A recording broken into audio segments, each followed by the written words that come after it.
السلام علیکم ورحمۃ اللہ تعالی وبرکاتہ۔ معزز سامعین حضرات، آج کی یہ ویڈیو جو ہے وہ فلسطین کے ٹاپک پر ہے۔ آپ نے آج تک بلکہ اکثر و بیشتر لوگوں کو جو بیت المقدس یعنی جو ہمارا پہلا قبلہ ہے اس کی جو مسجد کے بارے میں دکھایا جاتا تھا، تو آپ نے دیکھا ہوگا یہ پیلی مسجد جسے اکثر لوگوں نے آج تک بیت المقدس کے نام سے جانا تھا۔ فلسطین میں ہمارا یہ قبلہ اول، اکثر لوگ خاص کر نوجوان لوگ اسے بیت المقدس یعنی اسے مسجد اقصی سمجھتے تھے، جبکہ پیارے مسلمانوں بیت المقدس مسجد اقصی جو ہے، یہ جو پیلے کلر کی مسجد ہے، یہ تو ہے ہی نہیں، اسے تو قبۃ الصخرہ کہتے ہیں، یعنی جس کے اندر ایک دیوار ہے۔ تو وہ یہودیوں کے لیے بہت ہی پوتر جگہ ہے۔ یہودی تو کہتے ہیں کہ یہاں پر ان کے لیے بہت ہی خاص جگہ ہے، میں اس تفصیل میں نہیں جاؤں گا۔ ہمارے لیے جو یہ قبۃ الصخرہ جسے ہم مسجد اقصی کہتے تھے، بہت سارے لوگ اس کو جانتے نہیں تھے کہ یہ مسجد اقصی ہے یا کیا ہے۔ وہ یہ پیلی والی جو مسجد ہے، آپ اسکرین پر دیکھ رہے ہوں گے، اسے آج تک اکثر مسلمان مسجد اقصی سمجھتے تھے، لیکن مسجد اقصی دراصل ہے ہی نہیں۔ اگر مسجد اقصی آپ کو دیکھنی ہے تو مسجد اقصی دیکھو یہ ہے۔ تو یہ یہودیوں کا ایک بہت بڑا پلان ہے۔ انہوں نے اس دیوار کو، جس کو وہ اپنے دھرم کے حساب سے اپنے لیے پوتر سمجھتے ہیں، ہمارے لیے یہ دیوار صرف اتنی ہے کہ ہمارے نبی صلی اللہ تعالی علیہ وسلم اس دیوار پہ یعنی اس چٹان پر کھڑے ہو کر، براق پہ بیٹھ کر، اور آسمانوں کی طرف اللہ تبارک و تعالیٰ نے جو معراج عطا فرمائی تھی، تو آسمان کے سفر کے لیے اس صخرہ یعنی اس دیوار سے روانہ ہوئے تھے۔ لیکن ان کا ایک دوسرا عقیدہ ہے، وہ انہوں نے اس کے اوپر یہ پیلی مسجد جسے قبۃ الصخرہ کہتے ہیں، مسجد اقصی نہیں۔ تو یہ آپ اور ہماری ایک بہت بڑی غلط فہمی دور ہوئی ہے کہ وہ یہ چاہتے ہیں۔ تو پیارے مسلمانوں، یہ جو میں آپ سے کہہ رہا تھا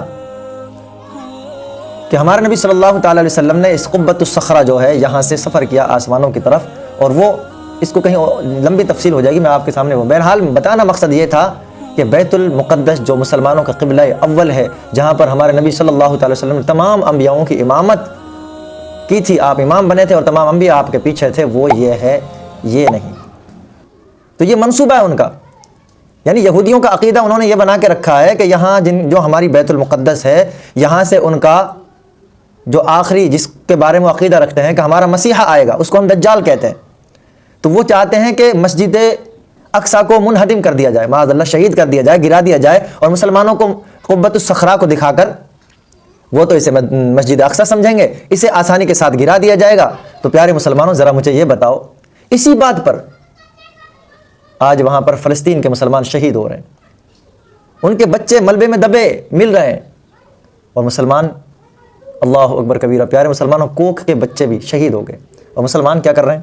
ذرا ہندوستان، پاکستان اور بھی جو مسلمان ہیں، بہت سارے لوگوں کو آپ نے دیکھا ہو سوشل میڈیا پہ، آپ دیکھیے مسلمانوں نے اپنے ایمان کا جنازہ نکال کر رکھا ہے۔ ڈانس، گانے، باجے، شراب، جوا، یہ چیزیں تو عام ہو چکی ہیں، یعنی خوشیاں منا رہے ہیں۔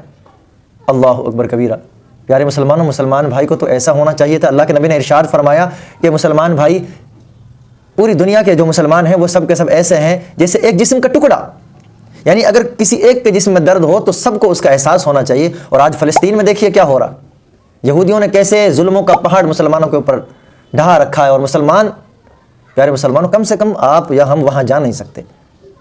تو ان کی فلاح کے لیے، ان کے آرام کے لیے، ان کے سکون کے لیے آپ نماز پڑھ کے 5 وقت نماز کے بعد دعا تو کر سکتے ہیں۔ خدا کے بندو، کم سے کم ناچ گانے اور ایسے جواؤں کے اڈوں پہ تو مت بیٹھو، شرابیوں کے ساتھ گھوم رہے ہو، موج مستی کر رہے ہو۔ اگر یہی ایام ہمارے لیے آ جائیں، ہمیں کوئی ہمارے بچوں کو ہمارے سامنے قتل کر دے، تو پیارے مسلمانوں کیا حالت ہوگی ہماری۔ گزارش ہے ان فلسطین کے معصومین کے لیے، جو معصوم بچے بھی، اور ان کے لیے آپ دعائے مغفرت کریں۔ آپ سبھی حضرات سے ایک پرخلوص گزارش ہے، اگر آپ کچھ نہیں کر سکتے تو کم سے کم ان مظلومین فلسطینیوں کے لیے دعا تو کریں، دل سے دعا کریں کہ اللہ ان پر رحم فرمائے، ان پر کرم فرمائے، اور مقبوضہ فلسطین کو آزاد فرمائے۔ آمین ثم آمین۔ السلام علیکم ورحمۃ اللہ۔